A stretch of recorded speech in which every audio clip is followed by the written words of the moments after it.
Welcome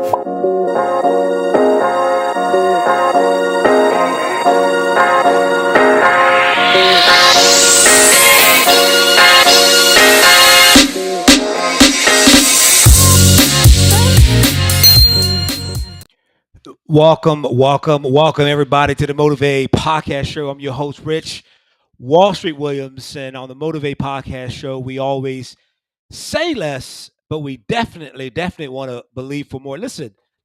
I'm telling you right now, whatever you're doing, stop. If you're driving on a highway, pull alongside the highway. We got a guy. I have a guy that's coming on. This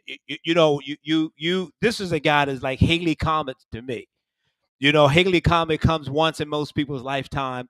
So listen, I want you to get out your notepad, get out whatever tool that you use to take great notes. You got to lean in because we're going to talk fast, but I want you to listen slow. Got my main man, Mister, the one and only Chris Perry. I was going to give you a nickname, but I couldn't think that fast, man.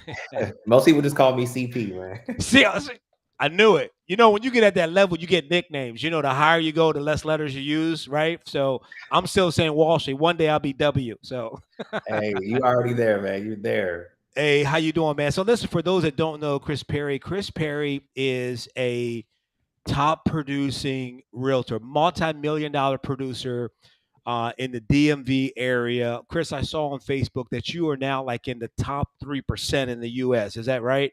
Yeah, so actually somebody corrected me with Okay. that. So I'm actually in the top 1%. So someone told me that, which I didn't know. The top 3% is, I think, about 15 or 16 million in sales. 20 million and above is top 1% in the country. So congratulations. Thank you. So top 1% in the country in sales. So, yeah. So you got to rebrand, do all that marketing all over again, right? I know, man. I know. I'm shortchanging myself here, but no, I'm excited. Yeah, excited man. to be here, man. Great. I'm so glad that you can be on, Chris. And this is like free flowing conversational type. I mean, there's some questions that we have at the end, Chris. If you don't mind, take a little bit of time and let people know how they get in contact with you. They're looking to buy real estate. They're looking to sell real estate. I know you do. You have a coaching and mentoring that you do for agents as well. Let them know at the end on how we can get connected. And then what I'll do is on the YouTube channel, I'm going to post that link in the comments so that people can click on it and connect with you again and again and again. And if there's a category higher than 1%, we like to see you there. That's coming. Hey man, so let's jump right into it, Chris. I had this whole thing planned down. I sent you some questions a week or so ago. Then I saw you put a video on YouTube on how to earn six figures. And I said, man, listen, you got my attention. Yeah. And it's power pack. For those that don't know, they can see that video on your YouTube channel, maybe 10 or 12 minutes. And so what I would like to do, man, is let's just have a conversation in around that conversation of six figures, because in real estate, and I've been doing real estate since 2002. So I've seen all sides of it. I was selling real estate when the market crashed. Yeah. And timid realtors went home. Yeah. That really separated the good ones from the ones that were kind of in it for the money. Absolutely, man. And what I like about your content, and we'll get into that content and what you were sharing about six figures and how to attract business and knowing your numbers, man. So let's just start right there. Well, actually, let me back up. Let's hear your story. How you started out. I think you were working in Pentagon, and then that transition to where you are today. Let's walk through that first. Yeah. So first and foremost, Rich, thank you for having me. Yes, sir. I appreciate your time. Listen, guys, you need to tap in with Rich. I mean, you are one of the best trainers probably that I've ever seen in the world. Oh, thank you. I don't just say that like lightly. So you motivate me, man. I tap into your stuff. So I appreciate you having me first and foremost. Absolutely. So kind of my story, long story short, I used to work for the federal government. I've been in real estate for 8 years now. Used to work for the federal government. I did that 2 years part-time with real estate. So I was doing in the government, and then I was also doing real estate part-time. First year, I didn't sell anything. I wasn't really taking it like a business. I was really kind of operating it like it was a hobby, not really a business. Right. And second year, I really kind of started kind of somewhat gaining my traction, started going after business, and then business started to actually come. Mhm. So I did 3 million my second year, which in income was about, with my split, was about 50 something thousand dollars I did that year, Mhm. completely part-time. And Mhm. so, one thing about what I used to do with the government, um, so where I worked in the government, I couldn't actually have my phone during the day. So anybody knows real estate, listen, this phone is our lifeline. So that's why I tell people that the people that have the excuse that they don't have the time to work their business or whatever that excuse may be, I'm like, Mhm. listen, when I was in the government, I had to literally walk outside of my office, get my phone out of a locker, walk outside of the building to check my phone, and I would do that 3 to 4 times a day. So Uh-huh. if you are saying that you don't have the time, well, that's an excuse because you Wow. you make time for what's important to you, Yeah. especially when it comes to your business. So I did 3 million Mhm. second year. I had already been planning that I wanted to do this full time. I've been an entrepreneur my most of my life. I'd had businesses since I was like 14 years old. So Uh-huh. I had a car washing or car detailing business. So it's funny, you asked my parents, I lived with them, but I never asked them for anything because I always Mhm. hustled to get money myself. Right. Legally, of course, but Right. it's a hustle to get money myself. So starting at like 14, I Uh-huh. started detailing cars. And the way I got my clientele was I door knocked. Uh-huh. Which it's funny now, it's like, man, that was a perfect segue into what I do now. But I Right. door knocked and I had a clientele, I had a notebook of probably about 200 people that I would rotate in and out. Mhm. So I built that business. I used to cut grass as well too. So again, at 14, Right. I was making my own money. Right. So that turned into, I always had that entrepreneurial spirit. Yeah. And so come graduate college, I went to Morgan State University, the Uh-huh. best school in the country. You guys might get me on that. But I went to Morgan State University on an Uh-huh. academic scholarship, Okay. graduated with no student loans. Um, and then I just knew working for someone wasn't for me. Mm. So kind of looking around landscape of what can I do? Because I have this entrepreneurial itch. Mhm. What can I do to scratch that itch that would make me excited? Mhm. And so I knew, as cliche as this probably sounds, I knew I liked helping people and I knew I liked looking at houses. I thought they were kind of cool. So Okay. I decided to get my real estate license. And at that point in 2000, this was 8 years ago. So this was 2015. Mhm. I didn't really know of anyone that looked like me in real estate that Mm. was successful. Mhm. None. I knew no successful Black real estate agents, Mm. like zero. So, but I decided to let me jump into it because I would think I'd be fairly good at sales. Let me jump in and Right.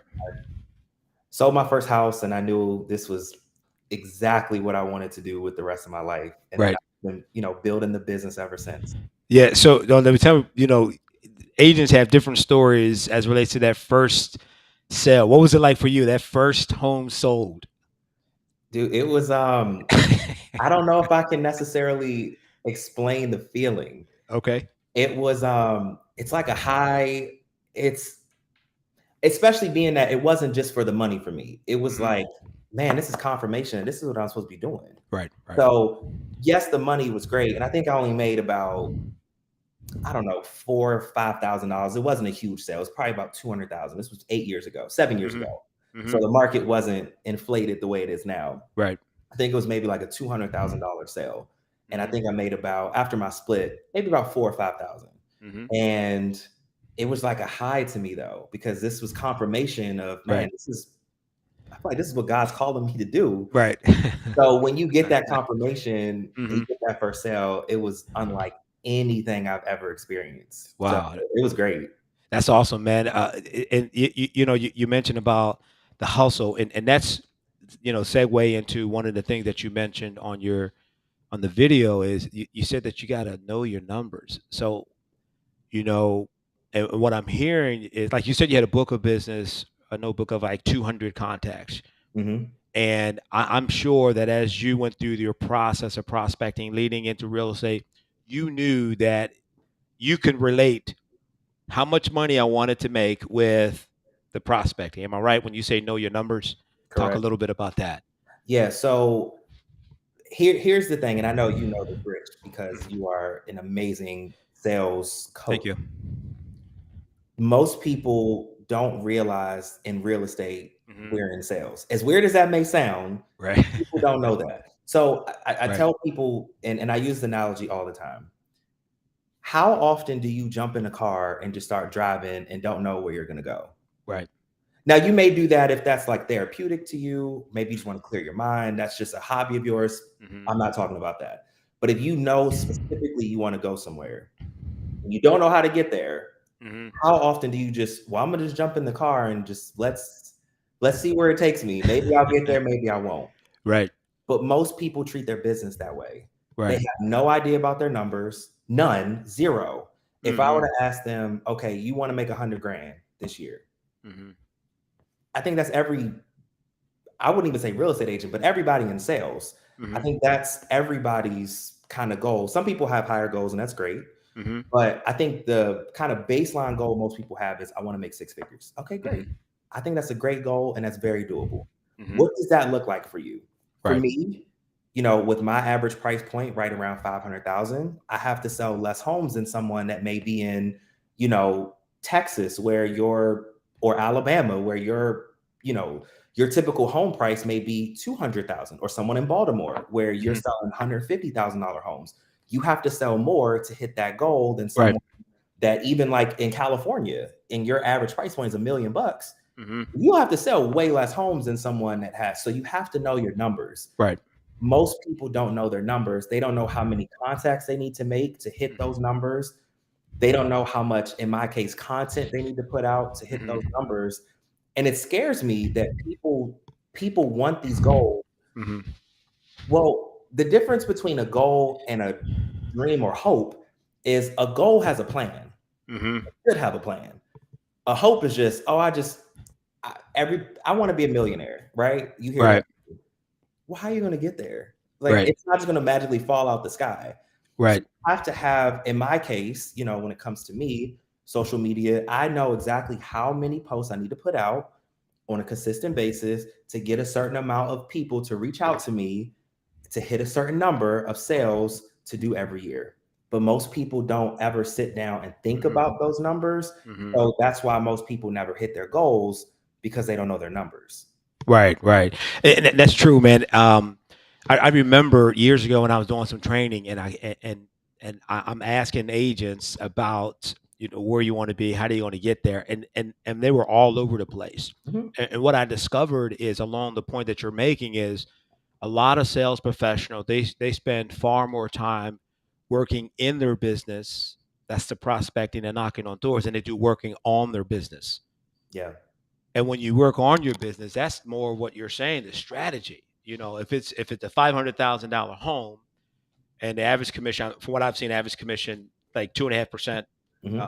Would you agree with that? What Yep. you're saying, 2.5%. Hmm. So you look at the numbers, 500,000, 2.5%. I got a split that's this with my broker. If it's a split, so this is what I'm left with, Hmm. and I got to work that number backwards. Hmm. Yep. Yep.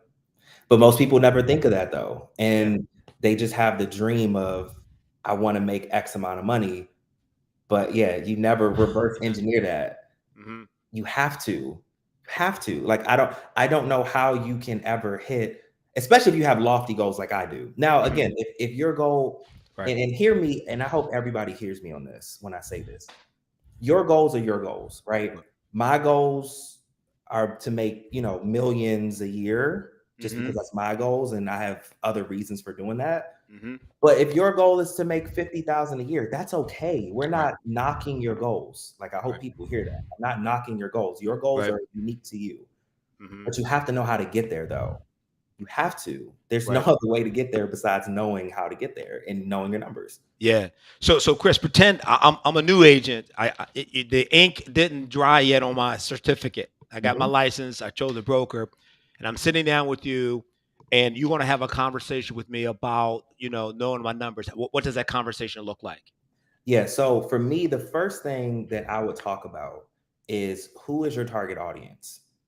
That's like the mentees that I have or Mhm. the people that I coach. Whenever I onboard somebody, we have like a 30 minutes to an hour consult where I need to know your business. I can't advise you if I don't know what you're looking for.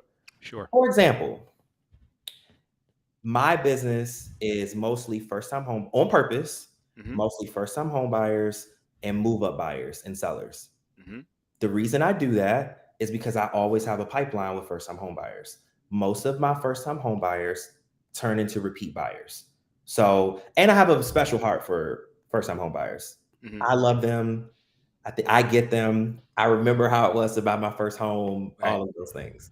So, most of my business is first time home buyers and move up buyers and sellers. Okay. So, I need to know how to reach them. You need to know how to reach your target audience, right? Wow. So the typical first time home buyer, they need education. Mhm. Most of them are either some form of scared, apprehensive, have some kind of anxiety, maybe they've heard horror stories about buying a home. They need education. Right. Inversely, if you are looking at, I only want to sell, if you're going to be like, hey, I want to be like the guys on and the females on $1 million listing, that's what I want to sell. That's what I'm focused on. Great. I think that's a great thing. Well, if someone's buying a $10 million home, they don't really need education. They need you to know that you know what the heck you're talking about. They Right. need to know that you know what are these Miele appliances in this house? Mhm. What's this travertine floor? Like those types of things. Like they need to know and they need to see that you understand what it's like for someone buying a $10 million home. So first things first, we're going to talk about who is your target audience. Mhm. Most realtors just want to work with any and everybody, Right. and you can't. It is Right. impossible to work with everybody. You need to get crystal clear on who you're trying to target. Because if you ever look at my Instagram, most of my stuff is like I do luxury as well. So I have clients that Mhm. up to like $5 million. I've worked Mhm. with that before, but a lot of my clients are first time home buyers. So Mhm. I do a lot of education on my Instagram. And I think that's why I've grown things like that. So first things first, Mhm. got to know who you're trying to target. You have to. That's how you can reach them. Mhm. So that's the first thing that I do. I need to know what you're trying to do with your business, and then we Mhm. go from there. Right. And the with that is connected with I heard one another thing you mentioned on your on the on the video that I saw is attracting that business. You know, from what I understand, a large percentage of your business is from social media, right? Yep, about 85 to 90% is from social media. Wow, that's a really big number. Yeah, it's on And purpose. I built my business that way right. on purpose. Yeah, so now, so when you talk about attracting business, knowing your numbers, I know my numbers, and so now I want to track my business. When I track my business, sometimes new agents, in my experience, Chris, is they struggle with: do I do more marketing or do I more prospecting? Right? Prospecting is the proactive behavior. Marketing is the attraction Mhm. behavior. How would you see that? You know, again, I'm one of your mentees, and we're having a conversation on attracting business. How are you guiding that conversation? That's a good question. So for me, I say do both. Mhm, You don't have to like social media is most of my business on purpose, but it's not the only way I get business. So mhm, I do still get referrals. mhm, I do some outbound marketing, things like that. But I focus on social media because I see a bigger picture personally. This is just me. mhm. Now I have about 5 different streams of income from my social media alone. Okay. So that's why I'm big on social media. So personally, the way I make money from social media is, of course, my real estate business. Mhm, I also get paid. Brands reach out, so I have brand partnerships that they pay me thousands of dollars to post for them. So if you see like the post that I have like a paid partnership, they're mhm. paying me for that, and Okay. they pay very well for that. So I make money from that as Uh-huh. well. I have my products, so I have like courses and things that I sell. Mhm, I have affiliate marketing that I do with other brands that I've not just brand partnerships, but like affiliate marketing that I do with them. So I help them sell their products too. mhm, And then I have my mentorship and my coaching program too. So it's 5 different ways that I make money from my mhm. Instagram and TikTok alone. Okay. So I see the bigger picture with that. Mhm. So that's why I recommend people to really focus on social media. Now Mhm. you can focus on anything that you want to focus on, Right. but I personally, and for those that don't know, like I'm so passionate about social media because it's not going anywhere. Not. It's only going to keep getting bigger.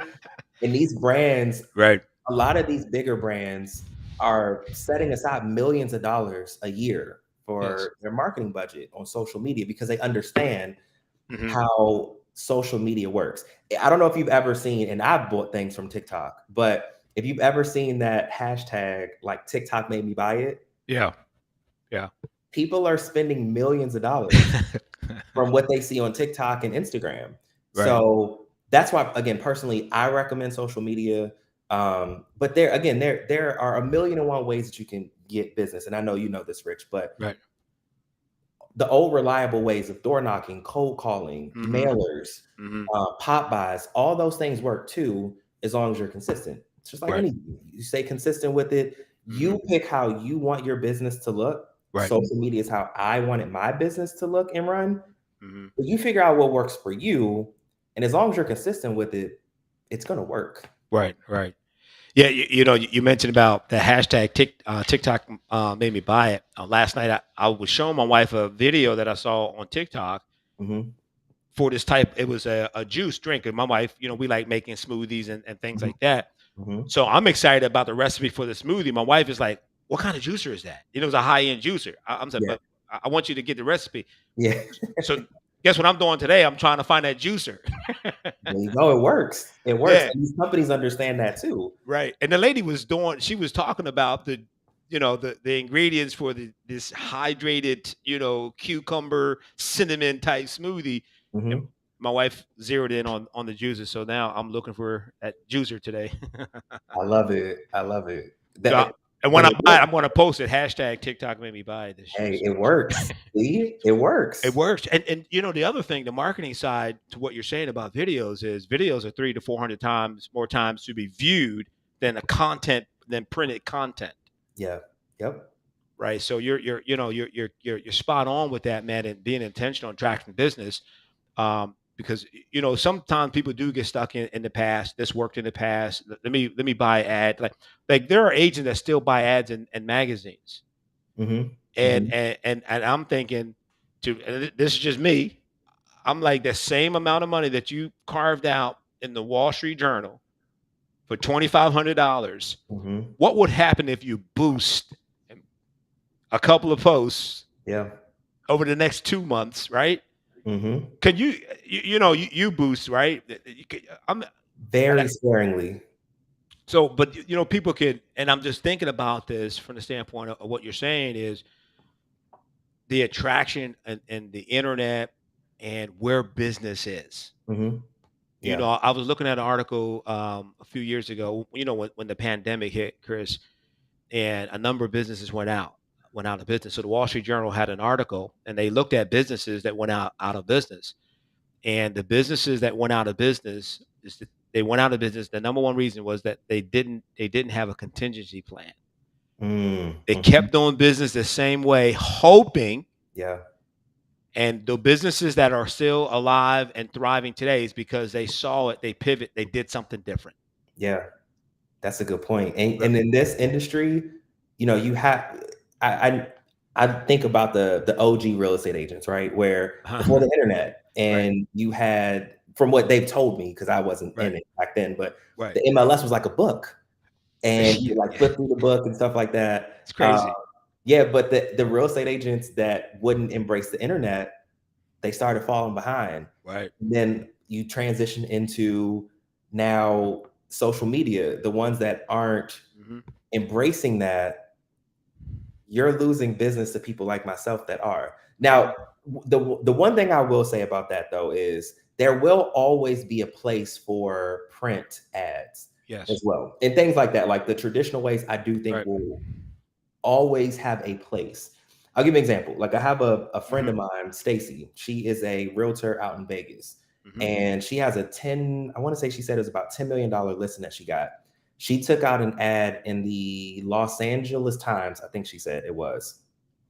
and she got a $10 million listing from that. So there is still a place for that. Sure. Sure.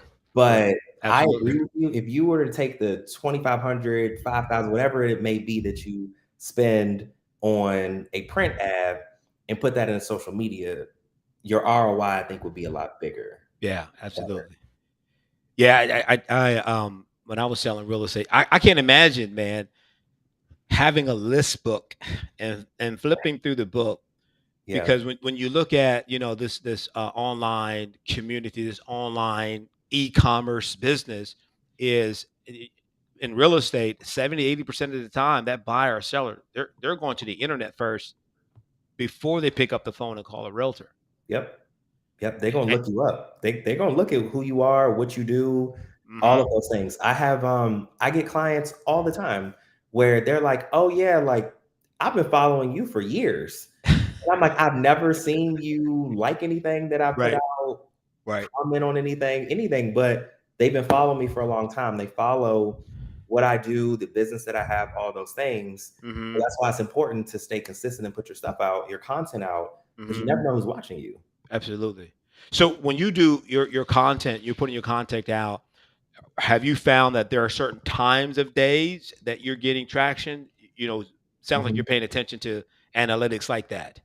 Yeah, I track everything. So Okay. so the thing I'll say is social media is a lot of spitballing sometimes. Mhm. So when and I say that because you don't always know what's going to go viral or what's going to get a lot of views. Mhm. Give you an example. I just had two videos that were very similar to the home tours that I do. Most of these home tours get, I would say, anywhere between 15 to maybe like 20 to 25,000 views. Mhm. These two that I posted last week, one just hit 110,000 views Oh, today, wow. and another hit 124,000 views Mhm. today. So it's like you never really know Right. what's going to go viral. Yeah. But to answer your question, when it comes to time, Mhm. um, Instagram actually helps you with that. They Mhm. will give you your analytics if you have a business or creator account. Okay. So you can look at the times that your followers are the most active, because it'll tell you that. So for Mhm. me personally, I like posting at 9 a.m. Mhm. and 6 p.m. if I'm going to post twice in a day. Mhm. Sometimes I'll play around with that. Sometimes I may post around noon, but it's typically 9 a.m. to 6 p.m., 9 a.m. and 6 p.m. Mhm. The reason being is people like to, and I don't know if people understand this, but people like to get a sense of you are posting at a consistent schedule, right? So it's the same as if you like a specific TV show. Mhm.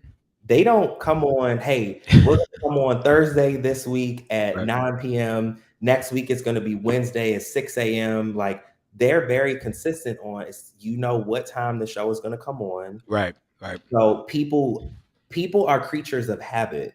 People get comfortable when they see that you are consistent Mhm. and even subconsciously consistent with time. So if you are consistent with the time that you post, and again, that doesn't mean you have to post every day, Right. but if you are consistent with the time, and even if it's just this, hey, I'm going to post between 9 and 10, it doesn't have to be the exact hour, the exact minute of the day every Mhm. time. But I think that you should post fairly consistently when it comes to time because people Mhm. start to look forward to that. Even at the conference, I don't know if you remember, but I asked the question. I asked people, "What time do I post every day?" And about 10 people are like 9 a.m. They knew what time Yeah. I post because they understand. Right. And it's people start to look forward to Mhm. what's he going to post today? What's he going to Yeah. post tomorrow? So you Right. have to be consistent with time. Yeah, that's good. I was on when you mentioned about the house that went. You had two posts that did over 100,000 views. Hmm.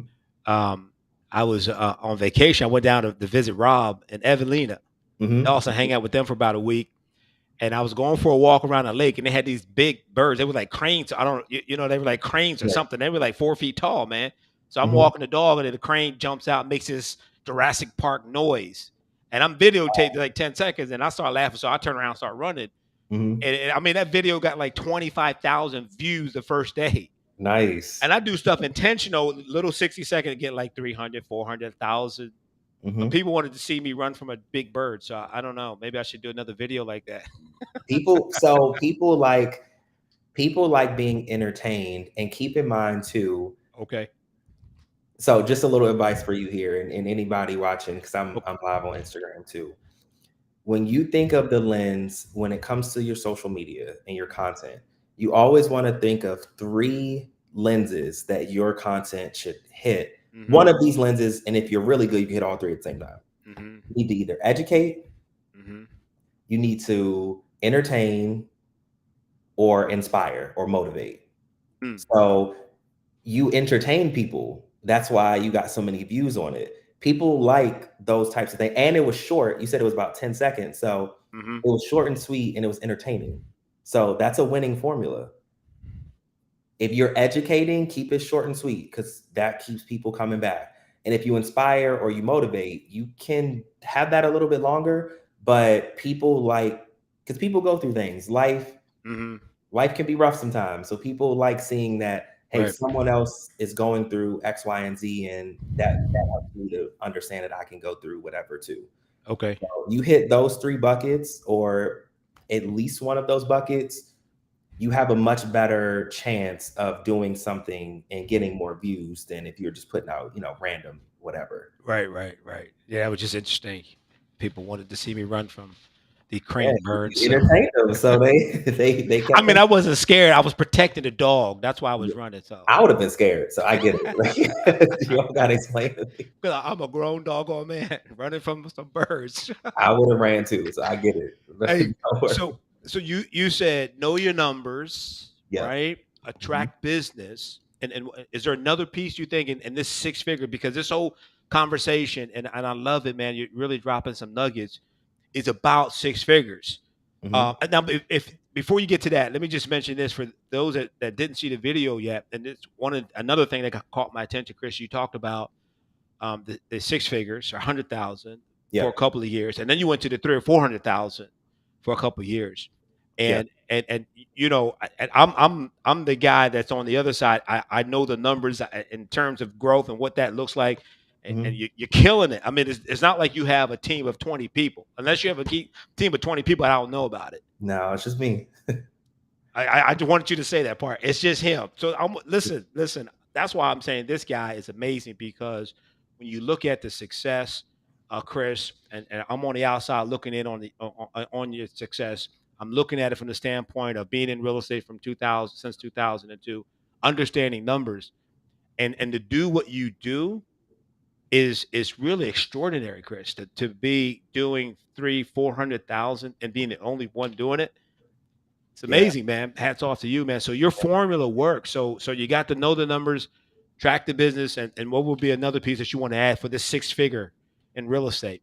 Yeah, I mean, I think honestly the biggest thing is the mental, a lot of it. I think people put this. Hmm. I know, like, people, when they come up to me, they're like, "Oh my gosh, you do 20 million a year. That's incredible. Like, how do you do it?" And a lot of it is mental, right? So when you tell yourself that you can do 20 million a year, you know, you can make transparently, you can make over $500,000 a year Hmm. selling real estate. Hmm. You can have brands pay you thousands of dollars for posts.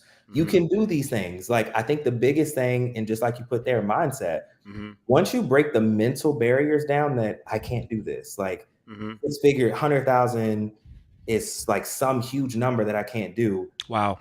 I do more than that in the first quarter of every year. Right. And that's not to brag, but that's to say, like, take the mental block down. Like, Right. if Right. I can do that, I am no more special, incredible, whatever adjective that you want to use about yourself. Right. I know more than that than anybody else. I just know what I want. I work hard and I'm consistent. Hmm. That's it. I am Hmm. not more special than you. Honestly, I don't think I'm really all that smart. Honestly, I'm not like the best looking guy. It's like, I don't think I'm the best, and I hope people hear me when I say this. I think I'm great, but I'm not like, oh my Right. gosh, I'm the best. I'm better than anybody. It's just I figured out what worked for me. Hmm. I stayed consistent. Yeah. I got the right mindset, and I put the work in. Right. That's it. It's no more, no less than that. Mhm. So, and that's with anybody listening, whether it's Instagram or on the podcast, like take the mental block down. Yeah.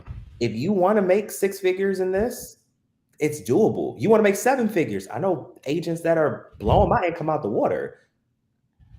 You can do that. Right. Take the mental block down, get the right mindset, put the work in, and you'll be there. It's Right. not that hard. Yeah. It So, isn't. and then what what I read a statement, um, heard a statement a few weeks ago.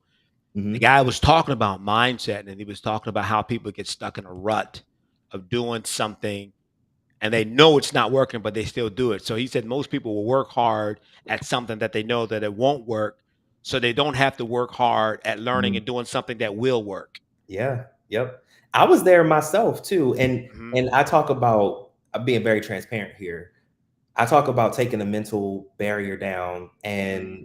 for me, I'm doing the same thing when it comes to hitting cracking like the seven figure because I've been making six figures, like high six figures for years, Hmm. but cracking that seven figure income, that's another mental barrier that you have to take down. Hmm. So for me, I'm preaching to myself here. Mindset's everything. Yeah. Put the Right. mental block down and you can get there. And I think the biggest thing for most people is not that they feel like, and maybe people would agree with me Hmm. with this. This is how I feel typically is that we know that we can get there. It's just like, do you want, like you said, do you want to actually put the work in to get there? Hmm. So, because you're gonna have to sacrifice something. And Right. in a quote that I live by now is Wow. you're gonna either so time's gonna pass, right? So you're either going to sacrifice the time to be exactly where you are, Hmm. or you're gonna sacrifice the time to go after what you want. Time's gonna pass regardless. So if Hmm. you want whatever it is that you want in life, and I know we're talking six figures here, why not go for it? Right. Because the time's gonna pass anyway. Eric Right. Thomas said this, and I don't want to talk too much, but Eric Thomas said this No, the that's other fine. I was listening to him. He said, the reality is we're all going to die, right? Right. None of us are getting out of life alive.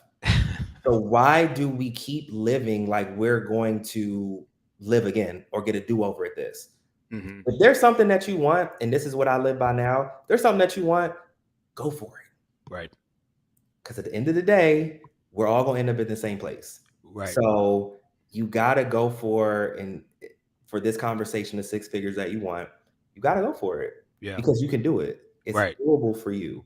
For everybody listening, it's doable for you. Yeah, it's doable. So, it's knowing your numbers, right? Taking some time to understand how to track the business, and then having that mental piece in place. Yeah. Having that mindset. I like telling new agents when I do training on occasion with new agents, and one of the things I start out with, hey, I am the CEO of a multi-million real estate company. Have them say, because think about this as a new realtor, you if your average sale price is 350,000, and you list three 350, you're in the millionaire status. Yeah. At Yeah. least by by inventory wise. But so, man, I appreciate it, Chris, for you carving out some time, man. I know you have a lot going on. What are some ways that people can connect with you offline? Yeah. So most people just keep up with me on Instagram. I'm Instagram live right now. Okay. My Instagram is just my first and last name, real estate. So Chris Perry, ChrisPerry, real estate. Hmm. You can see all of my deals that I have going on, all my content. Also on TikTok, same Chris Perry Real Estate. Hmm. Those are typically the two ways people keep up with me. But just like you said, I do have courses. So Hmm. I have built most of my following and my business from video. I Hmm. have, 61,000 followers on Instagram, have Hmm. 26,000 on TikTok. So between Hmm. both of those, that's about 87,000 people that follow me there. Hmm. Um, and it's all from video. So I have courses that teach you literally step by step of how I do my videos, how I put them out, how I built my following, and the people that actually take the course, Mhm. recorded course, you get the file, you can watch it literally every day if you want to. But Mhm. the people that have taken my course and really commit to being consistent with it, I've probably gotten 50 people reach out to me that have taken the course, took it Mhm. seriously, Mhm. and really did what I teach. And they come back and say, I'm getting business from it. Wow. They're reaching out to me. I actually have a buddy of mine that took it and used it for YouTube. And now he has thousands of subscribers on YouTube. Mhm. Like my YouTube channel is Chris Perry Real Estate as well. Mhm. And I've grown about 600 subscribers in a month Wow. from on YouTube from what I teach on there. So you have a business, you're a real estate agent, whatever it is, it's not just for realtors, but you Right. want to grow on social media. I'm your guy. I can help you with that. I got courses for you. And I also have a mentorship program too. I keep it very small just because I'm very busy with everything going on. But Right. Right. I do all of that, and I literally just I love what I do, and hopefully that comes out. Yeah, man. It's evidence that you love what you do. So people that are looking to buy a house, people that are looking to sell their house, Mhm. and agents that are looking to take their business to the next level, you need to connect with CP. Yes, That you sounds do. like that old Kurt Franklin. GP, are you with me? I love it. I Yeah. love it. Hey, man, I appreciate it. Hey, thank you. So I'm Rich Wall Street Williams on the Motivate Podcast Show. On the Motivate Podcast Show, man, we always say less, but we definitely want to believe for more. I'll see you. Let's get it.